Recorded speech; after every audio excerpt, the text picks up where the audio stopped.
Well, good morning. I guess I'm a little early today. I'm gonna pause. Okay, I just started up the recording thing again. Uh, I think I'm gonna start with, let's see, the general relativity ideas, which are Einstein's other theory. It's probably the thing that he should have gotten a second Nobel Prize for, I think. It's a tremendous accomplishment anyway. And so we'll take a look at that. I'm pretty sure this picture, I think you're looking at a picture now, is taken of him around when he started working on the general relativity, or possibly as he was nearing publication on it. I'm not sure. I don't have a date on this picture. But anyway, oh, how do I advance through this thing? Okay.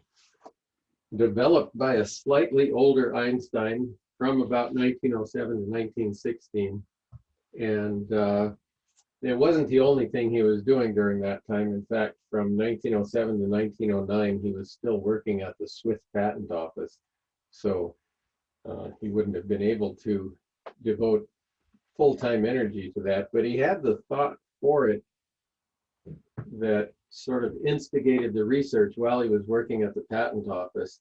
When he developed special relativity, he'd been communicating with Max Planck during that time. Planck was the editor of the journal that he sent his papers to. And Planck warned him, you know, this special relativity stuff is all fine, but stay away from gravity, because he thought gravity was just an unsolvable problem. And so that was the general attitude, was that it was just way too difficult. But Einstein said while sitting in his chair in the patent office one day, he had the happiest thought of his life. And this thought was, he said, I realized that if I were sitting in my chair, but I was in free fall, I wouldn't feel my weight on the chair. And so he took that and ran with that simple idea that being in free fall is like being out of a gravitational field for some time. And then he started equating acceleration and gravity. And that's what he did, is he developed general relativity.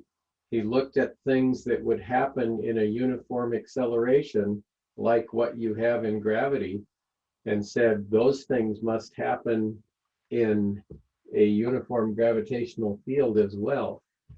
So interesting things. That was his happiest thought anyway. And the principle of equivalence is what all of this is based on.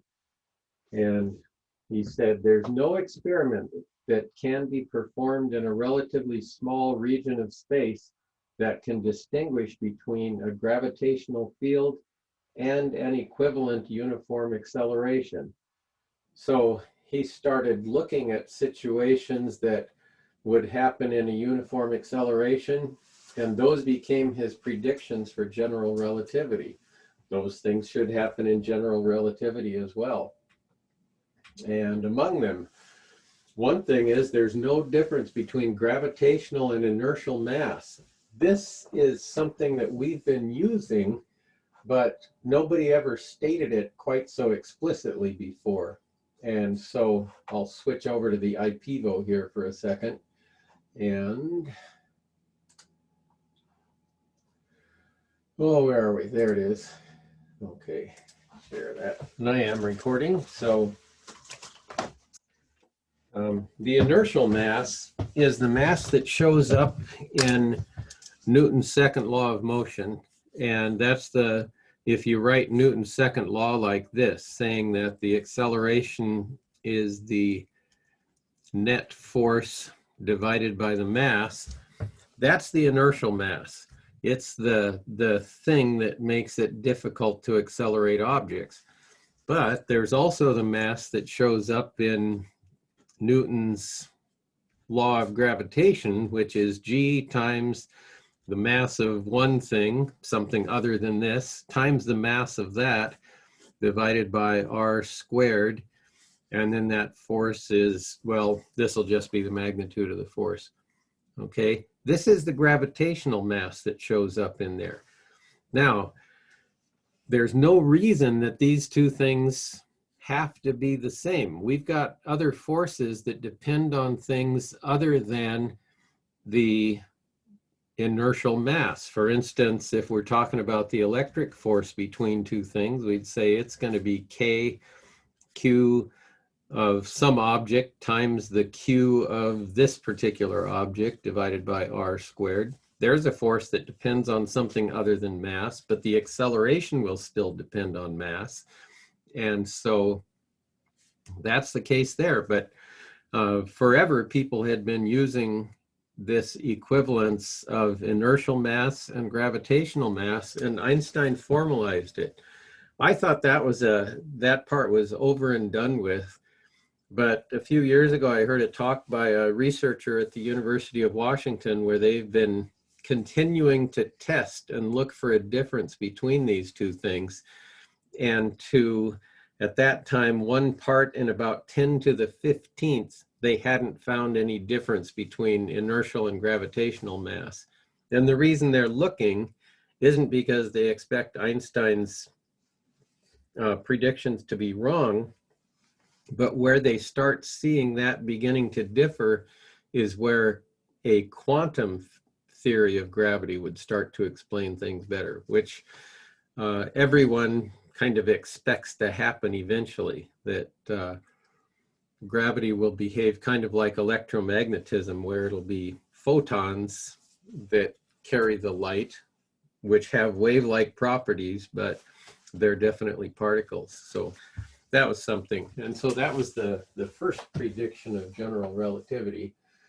And then, let's see if I can go back to here. I'll just go to the slideshow. That'll be the safest thing. Light will travel on a curved path in a strong gravitational field. Okay, another prediction. This is something that you would see if you accelerated something. For instance, we'll go back to this thing again, just pop back and forth. If it would happen under a uniform acceleration, then it would happen in a uniform gravitational field. So let's imagine that we have a room that's got a little window in the side here, and there's an observer in here, and a light beam enters this side of the window. Okay, so light beam comes in there. A little bit later in time, the light beam has traveled partway across the room. And so here's the window. I'm going to leave the observer out of this thing. Now the light beam is actually, what's happened is this thing's accelerating upward. So maybe I should have drawn that. I'll do that. Then I can make better pictures anyway.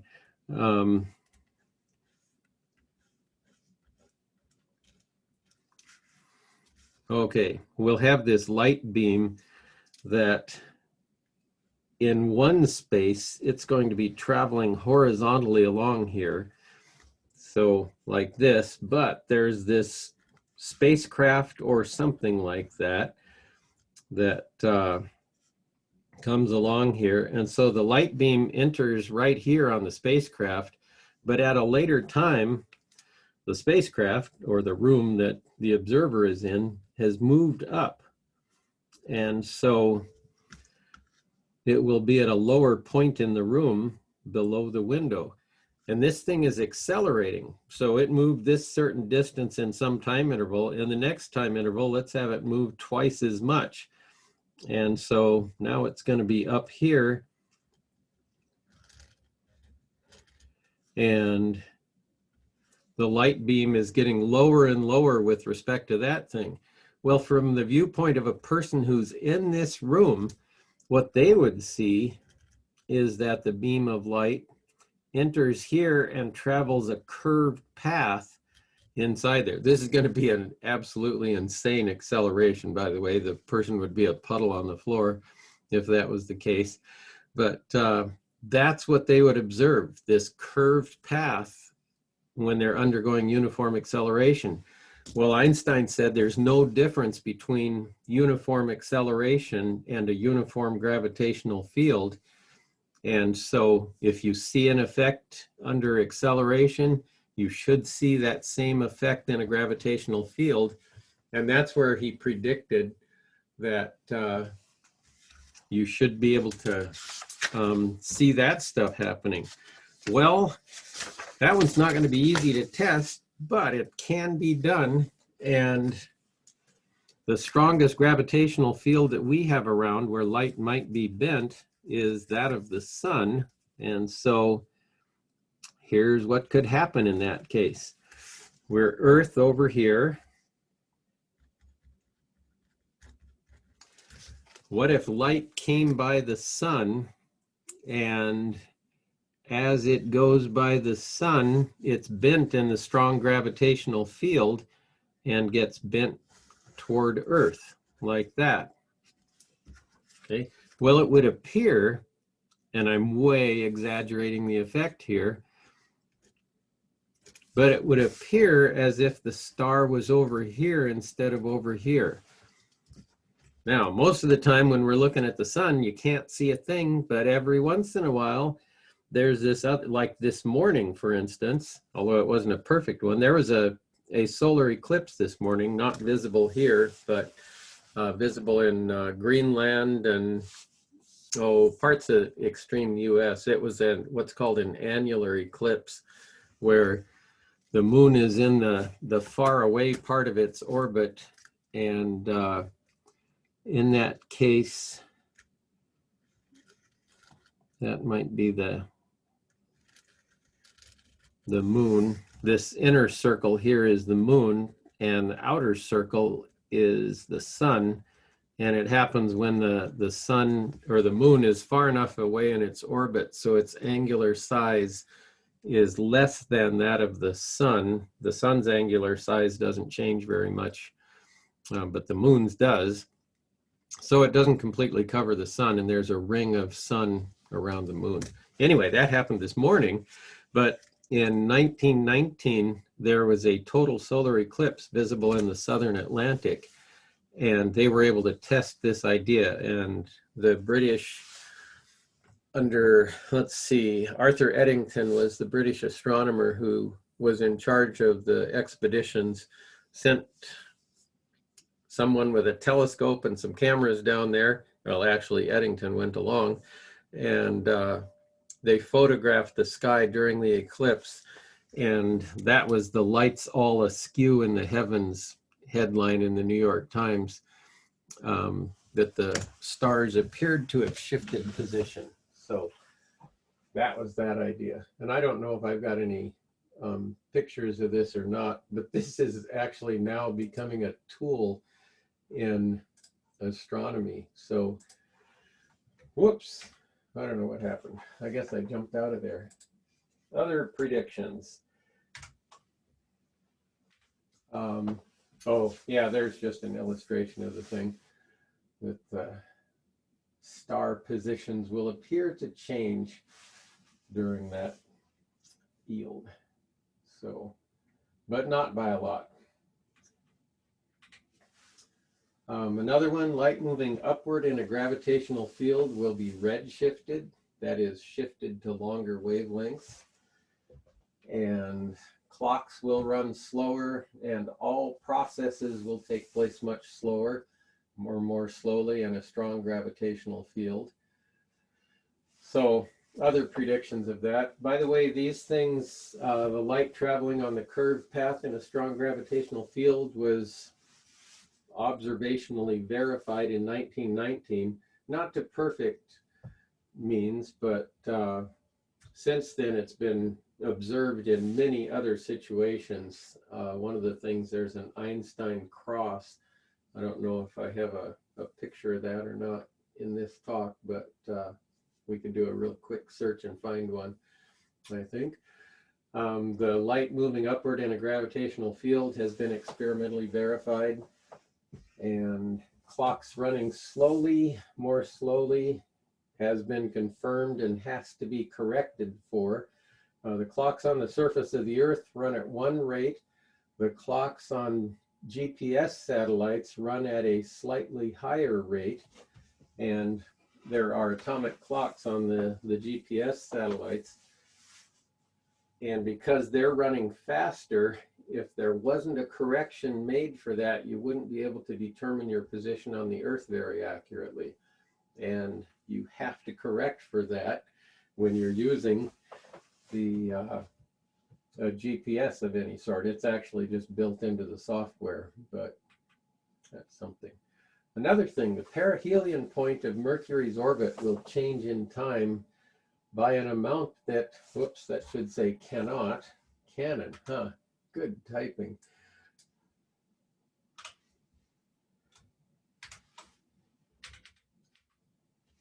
That cannot be accounted for due to the gravitational attractions of the sun and other planets.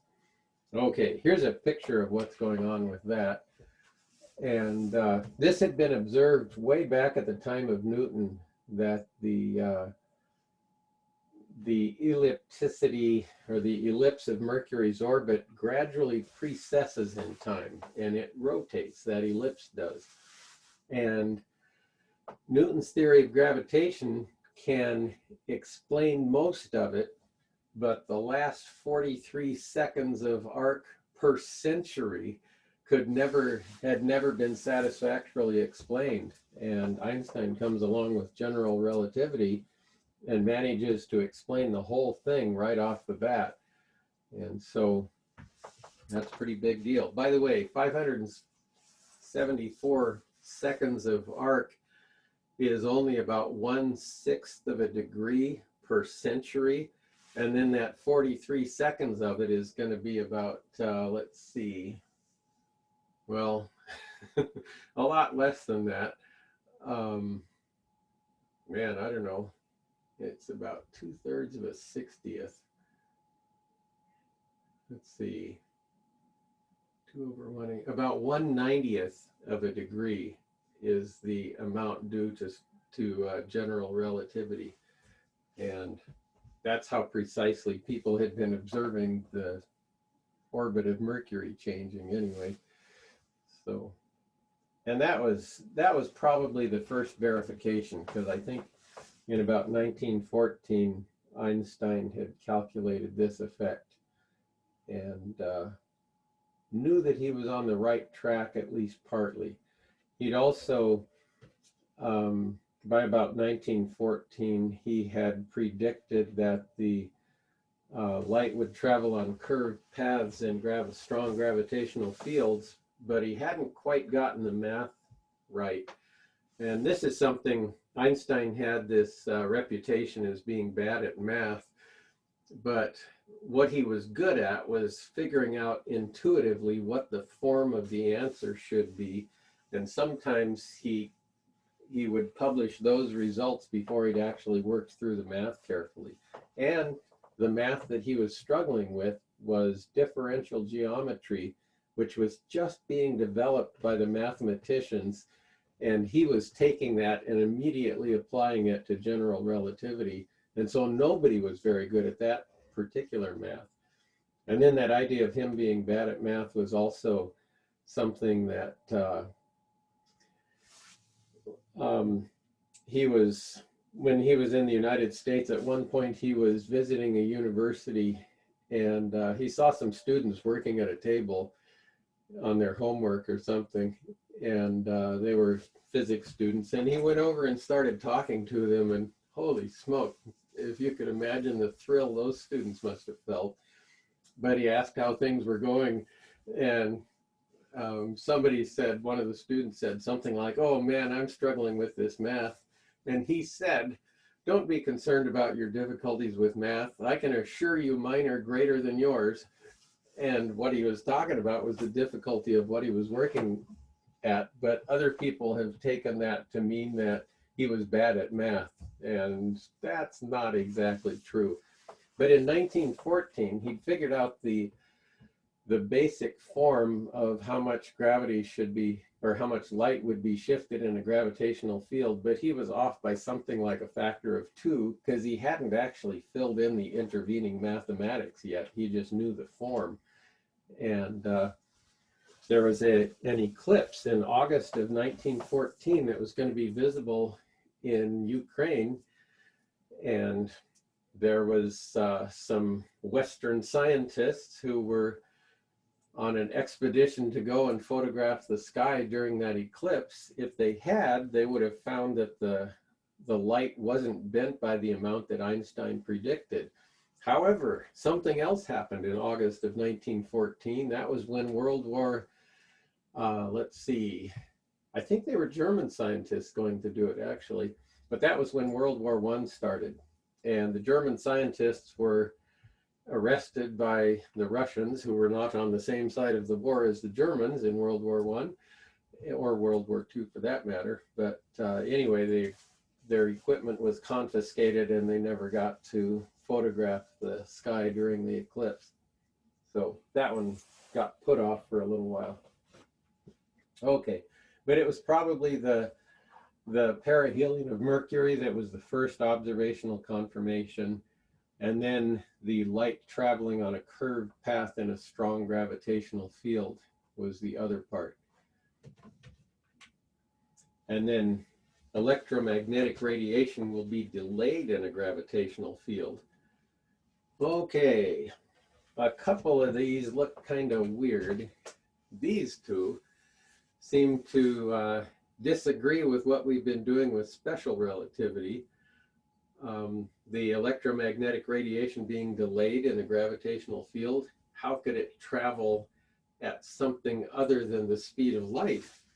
Well, it doesn't. There's a different way of looking at this. And the way that Einstein did it was to say that the universe has 4 dimensions, 3 of space and 1 of time, and the presence of matter stretches or distorts that 4-dimensional space and time, or the space-time continuum that you hear about in all kinds of science fiction TV shows.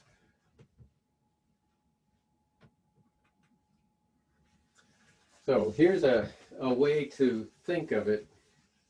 This is just a 2-dimensional representation of it. It's hard to picture what curving 4-dimensional space-time would look like. It's hard enough to try and picture what curving 3-dimensional space is going to look like. But the idea is that the matter is what distorts the space, the presence of things with mass, but also the presence of energy as well. And then it's that curved space that determines how objects will move through that space.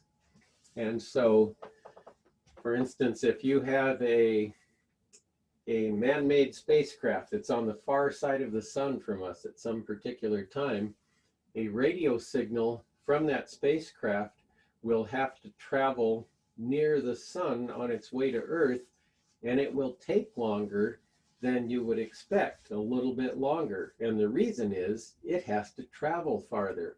There's a longer distance to travel through that curved space, and that's why it takes longer. It's still traveling at the speed of light, but the space itself has a longer dimension to it. So that's weird stuff. Okay, and then the mass and space-time, you can explain orbits in a different way. So objects travel on as straight a path as possible through space-time.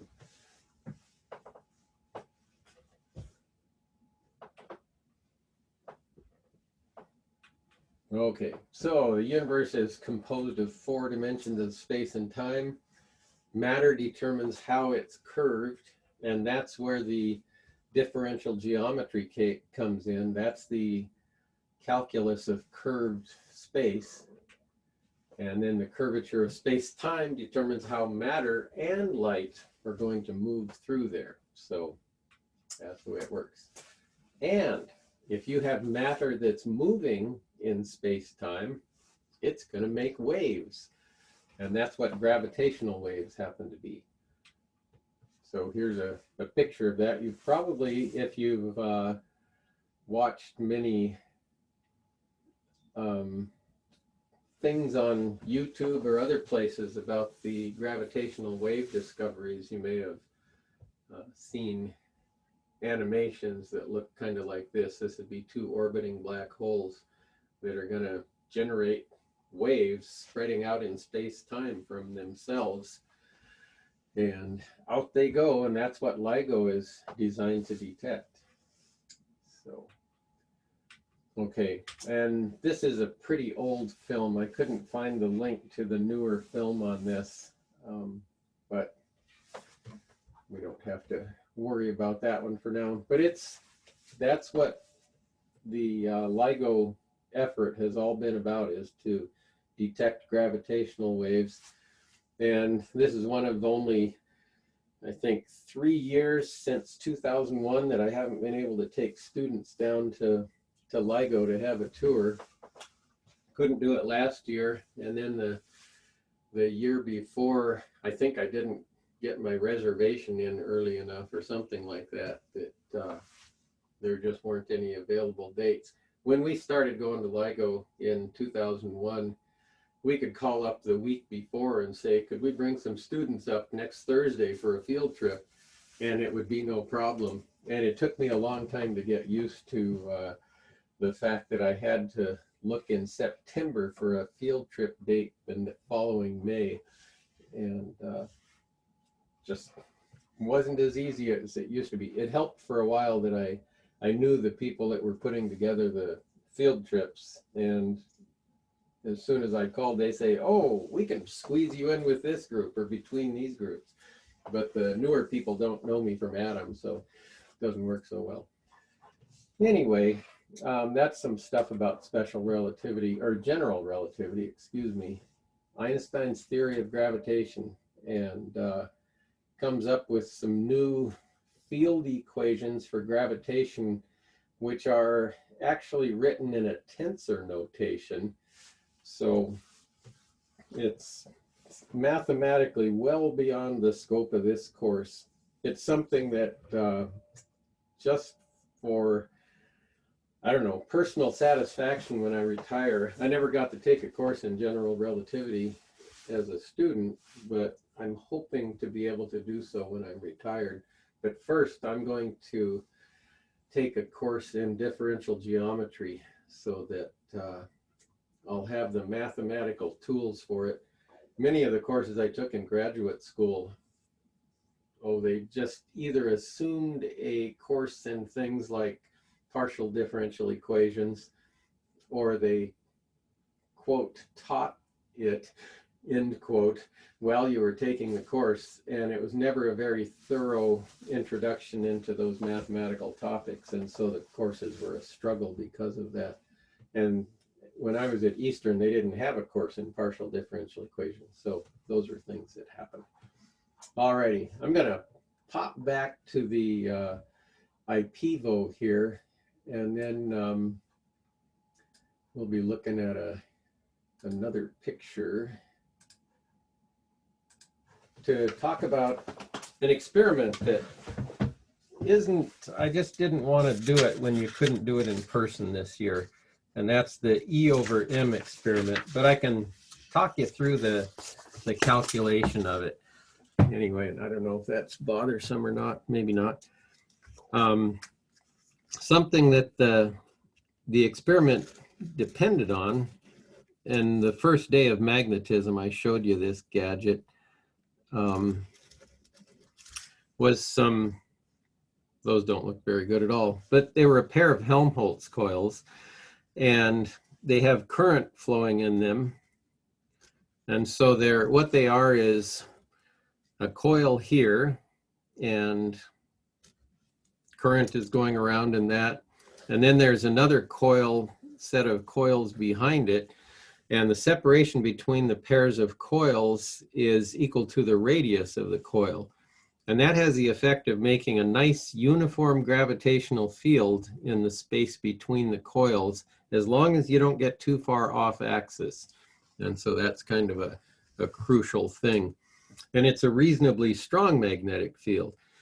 And then there's an apparatus with an electron gun in here that has a cathode in it, and then an electric field that pulls electrons off of that cathode. Cathode is just a source of electrons, and pulls the electrons off of there and focuses them into a beam and accelerates them through a large potential difference, which is in a fairly short space, up to around 400 volts. And then once they're accelerated to that, they're free to move, except they're in this magnetic field, and so they travel in a circular path. And by measuring the diameter of the circular path, or the radius, and then knowing the kinetic energy of the electrons because they're accelerated through this potential difference, and by knowing the strength of the magnetic field, we can figure out the charge to mass ratio of the electrons. And so I wanted to just work through the math of that and then show you some of the data that students gathered, I think it was 3 years ago that they did this.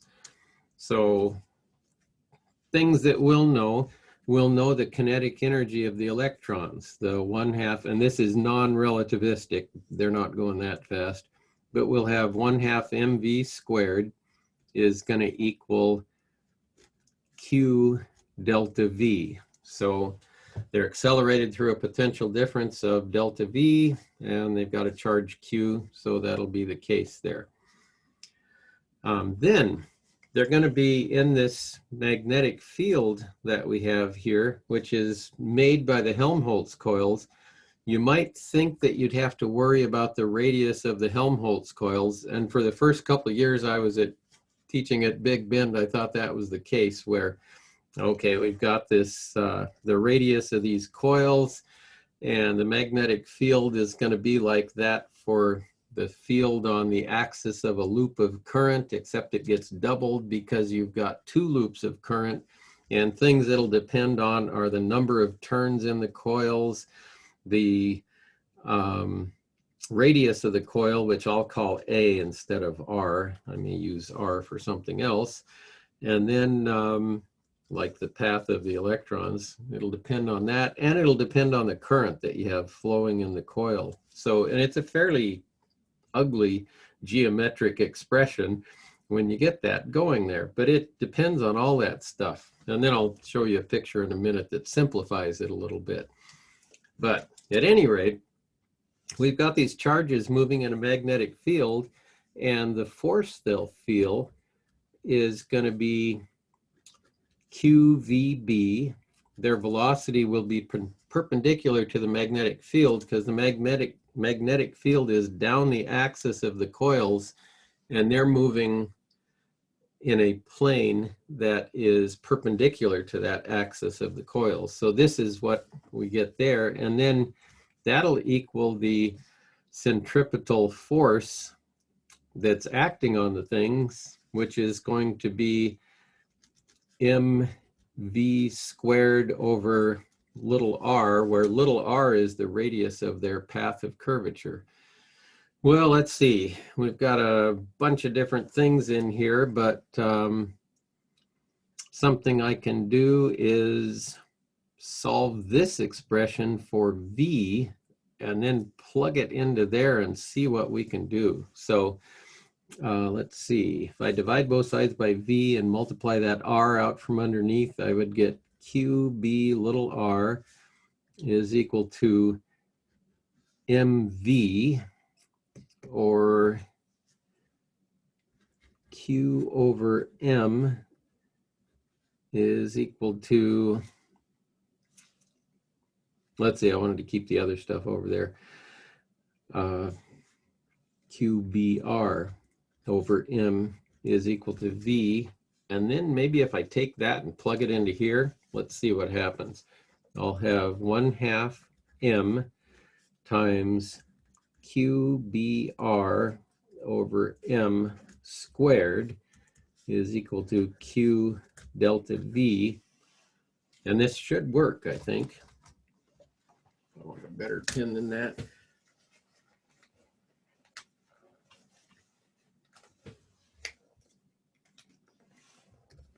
well, let's see, there's another Q over M over there. So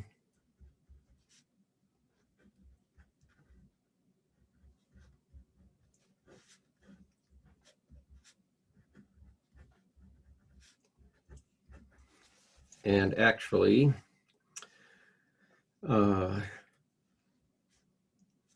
can cross out one of those. I can divide both sides by Q over M actually, and I'll have 1/2 Q over M, and then B squared R squared is equal to delta V, or Q over M, that charge to mass ratio, is going to be 2 delta V over B squared R squared.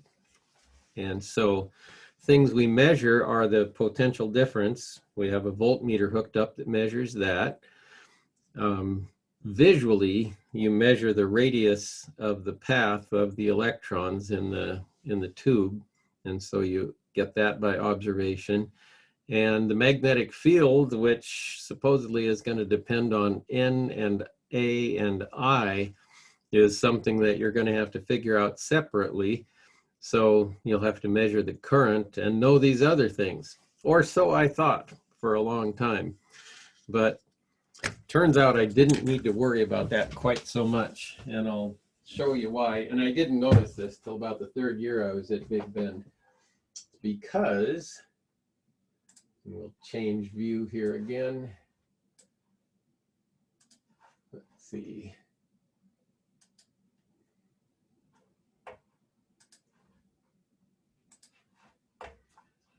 This is the apparatus, and I hadn't read it carefully when I first started working here.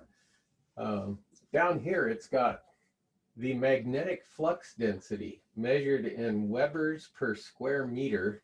A Weber is the unit of magnetic flux, which we never used, but at any rate, it's Webers per square meter. So that's it. And it is equal to 7.80 times 10 to the minus 4th times. Now, this looks like a 1, but it's actually supposed to be an I, and it's the current through the coils. By the way, a Weber is equal to a Tesla meter squared. So a Weber per square meter is just a Tesla. And so that's how we can know the magnetic field. And that's kind of good. Now, there's something about this that the currents that we have going through here are a few amperes. And so we'll have something that could probably be best expressed as some number times 10 to the minus 3rd Tesla is going to be the magnetic field strength. So it's going to be stronger than the Earth's magnetic field, but it's possible that the Earth's magnetic field could affect the results of this experiment. And so something that we never did was to try and orient the coils in such a way that the Earth's magnetic field wouldn't affect them. And we just didn't go into that much thought about it. We would have to know the direction of the Earth's magnetic field in that case. And the particular direction, and we'd have to know the strength of the Earth's magnetic field if we really wanted to take it into account. So that was a source of error in the experiment that we really never took care of. But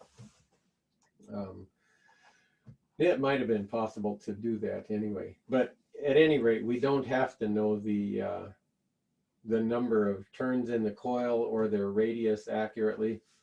And that was something I was kind of bugged by when I first started looking at it, because each coil has multiple layers of turns in there, and it would have been very difficult to actually count the turns in there. I didn't ever figure out how I would have done that unless I somehow measured the gauge of the wire and then could carefully measure the resistance of one of the coils of wire, knowing what the resistivity of copper wire happened to be. And that just would have been a pain, but it was just written on the side of the thing, so I didn't have to. And so I don't know how much of the apparatus you can see here. Not much. I was mainly concentrating on this when I took the picture this morning. Oh, but over here on the side, you can see the things. There's a way to measure the accelerating voltage, and for the power for the accelerating voltage, I'd plug a positive terminal off of a power supply here, and then the ground here. And there was also a DC or an AC, well, it didn't matter what it was, a heater for the cathode. And all this was for was just to heat the cathode up to where it was glowing, and so it would be a good source of electrons. And so that was some other stuff. But anyway, there's a knob you can turn on this thing, or on the power supply, excuse me, not this, to adjust the electron gun voltage. And it says 150 to 300 volts, but I've always gone up to about 400 volts. And maybe that's made the thing wear out a little quicker than it otherwise would have. But then we would connect a voltmeter here to measure that accelerating potential as well. And so had to measure all that stuff. And then that got put in an Excel spreadsheet, which is the next thing we'll have a look at here. All of the data. And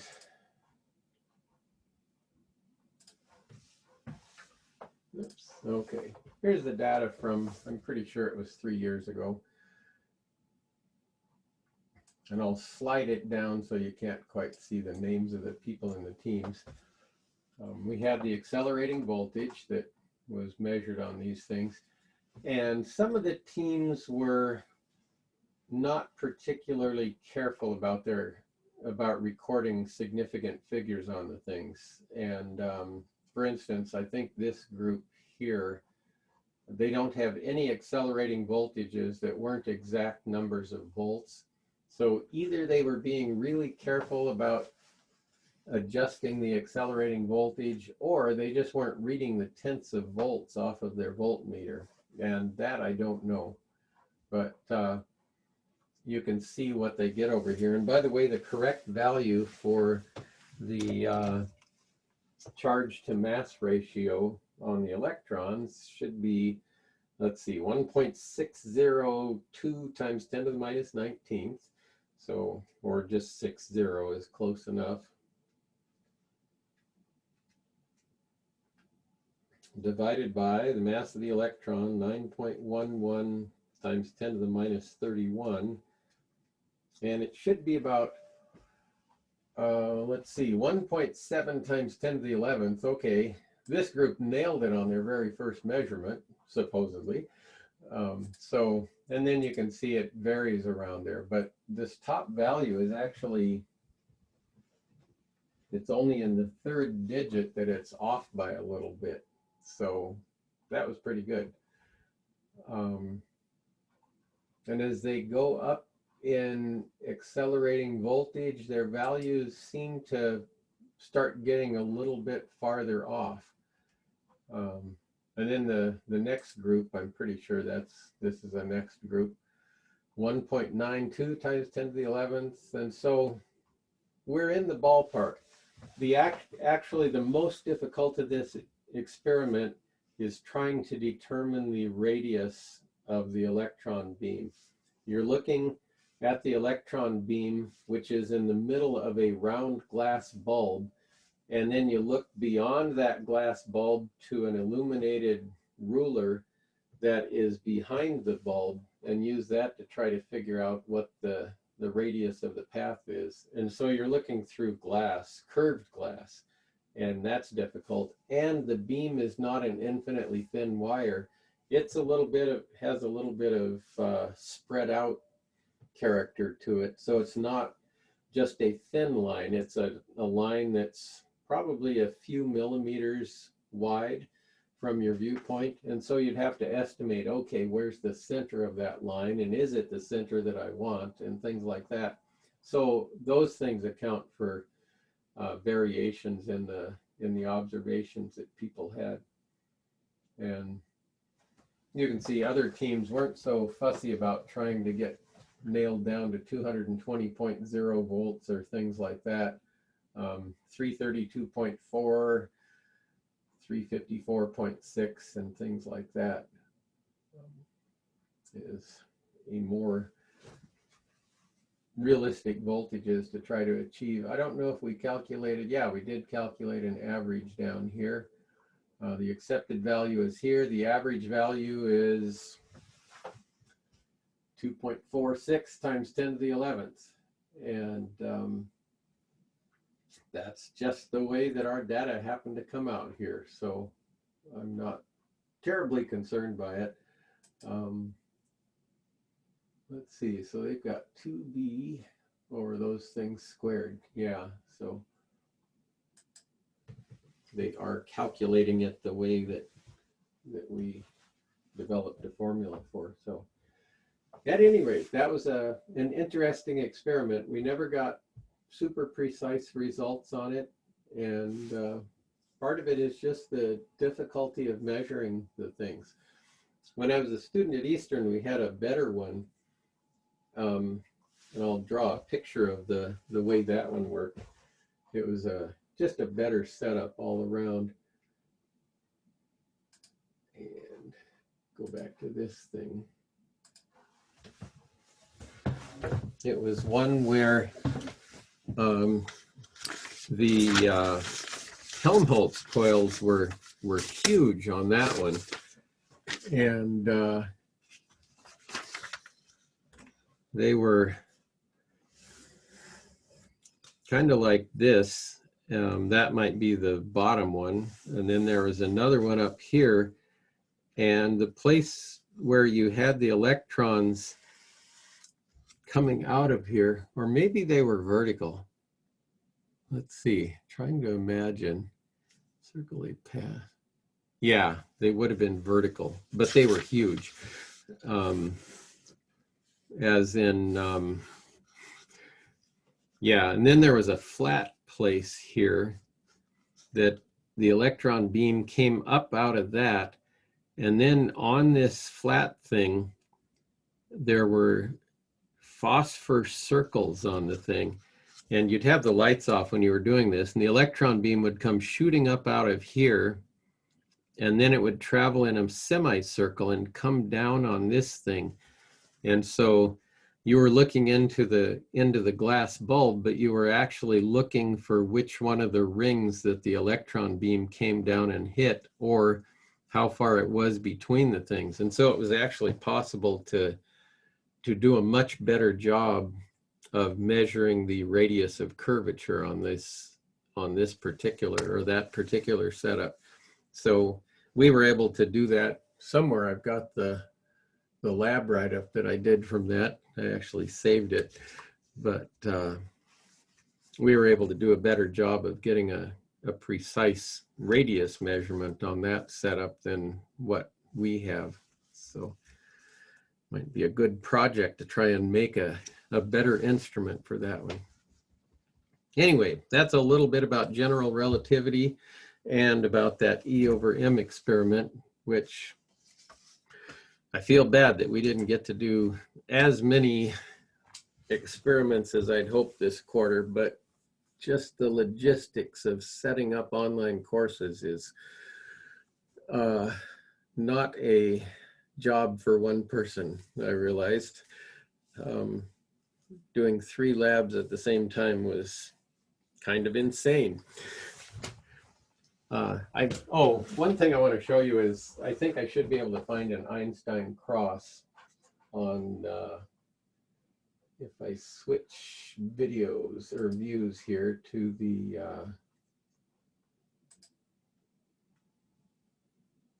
I'll just go to screen 2 and put this thing here and go home. My home page is the astronomy picture of the day, and if I just do a search, should be able to find an Einstein cross in here.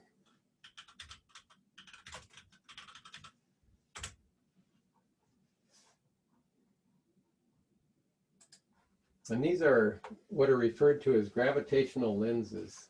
And you can see it here. What it's caused by is that there is a bright source of light far away in the universe. And in this case, I don't know if it mentions how far away it happens to be. It doesn't. But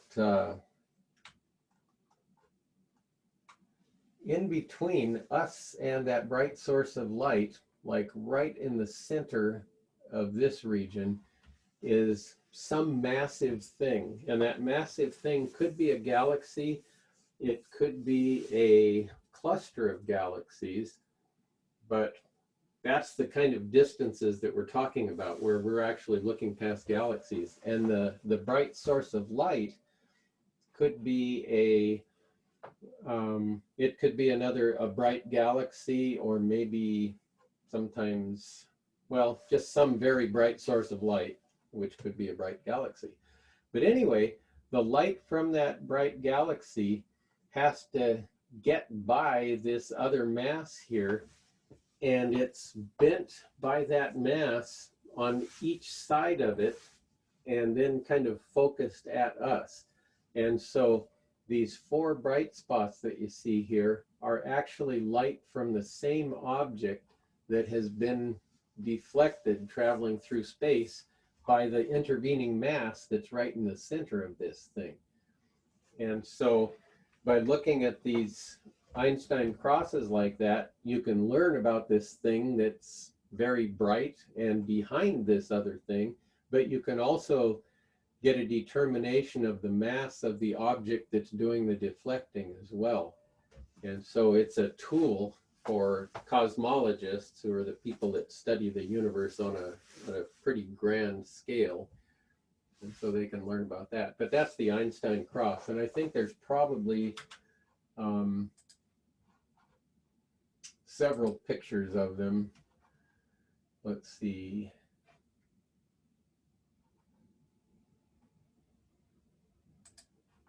This one, oh, that's the same one. Maybe they keep reusing this image. Oh, here's one that's a little bit different. This shows some gravitational lensing. Some of these curved images around here are galaxies that are behind this thing. And when the light from those galaxies comes by, this batch of material here ends up acting like a lens and focusing at it for our point of view.